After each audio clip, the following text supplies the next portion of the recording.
Assalamualaikum warahmatullahi wabarakatuh. Saya Salza Rizky Irena. Di sini saya akan berbicara mengenai macam-macam teori-teori komunikasi untuk memenuhi tugas mata kuliah teori-teori komunikasi. Ada 25 teori komunikasi yang akan saya jelaskan. Yang pertama ada teori interaksi simbolik. Nah, teori ini maknanya muncul dari interaksi dan simbol-simbol tertentu. Bisa dari bahasa, lalu bisa dari emoji yang digunakan ketika mengirimi pesan kepada orang lain, lalu bisa dari bahasa, gerak tubuh, gestur tubuh kita. Lalu yang kedua ada teori penetrasi sosial.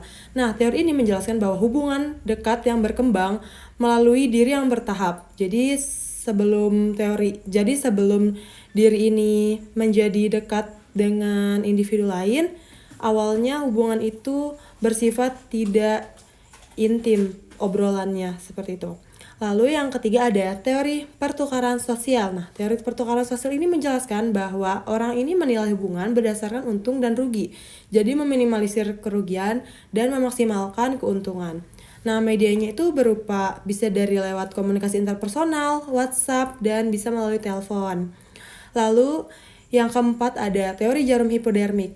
Nah, teori jarum hipodermik ini menjelaskan bahwa media ini sangat kuat untuk mempengaruhi audiens yang bersifat pasif. Jadi layaknya jarum suntik yang menyuntikkan obat kepada pasien, sangat mudah sekali mempengaruhi audiens tersebut. Medianya berupa media massa, terutama dalam iklan dari TV, yaitu propaganda, dan juga lewat poster. Selanjutnya ada teori use and gratification. Nah, di sini menjelaskan bahwa audiensnya ini bersifat aktif untuk memilih media sesuai dengan kebutuhan dan minatnya masing-masing. Bisa menggunakan YouTube, Instagram, lalu lewat TV juga bisa.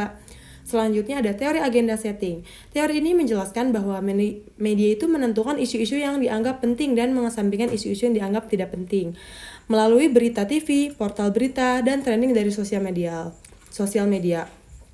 Lalu ada teori kultivasi. Teori kultivasi menjelaskan bahwa paparan media lama membentuk pandangan hidup.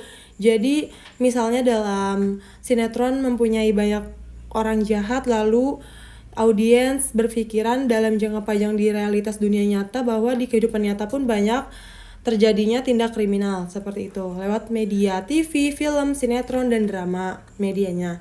Lalu selanjutnya ada teori informasi organisasi.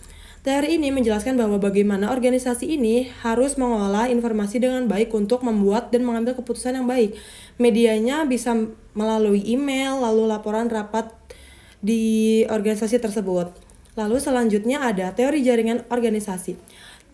Jaringan organisasi itu bagaikan jaring laba-laba yang memiliki kesinambungan untuk mencapai tujuan bersama. Medianya berupa grup WhatsApp, lalu bisa juga dengan email kerja dan platform kolaborasi dari organisasi tersebut. Selanjutnya ada teori difusi inovasi. Teori ini berarti inovasinya menyebar dari orang yang awal ke masyarakat yang luas. Medianya berupa iklan, sosial media, dan testimoni dari seseorang yang sudah mencoba produk.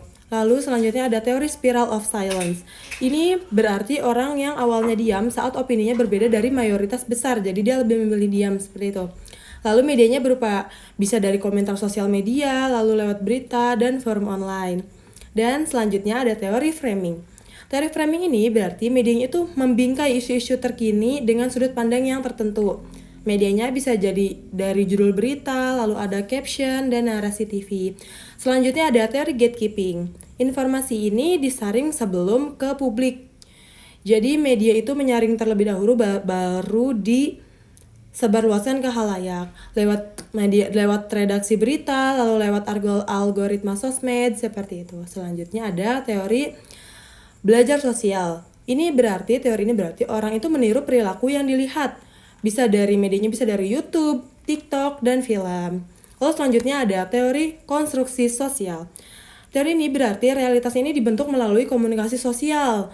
Nah, medianya bisa dari iklan, lalu bisa dari berita, dan budaya online. Selanjutnya ada teori reduksi. Teori reduksi ketidakpastian adalah bagaimana caranya mencari info untuk membuat interaksi lebih nyaman. Medianya bisa dari profil sosial media, chat, dan DM ketika menggunakan Instagram. Lalu ada teori elaboration like livelihood model.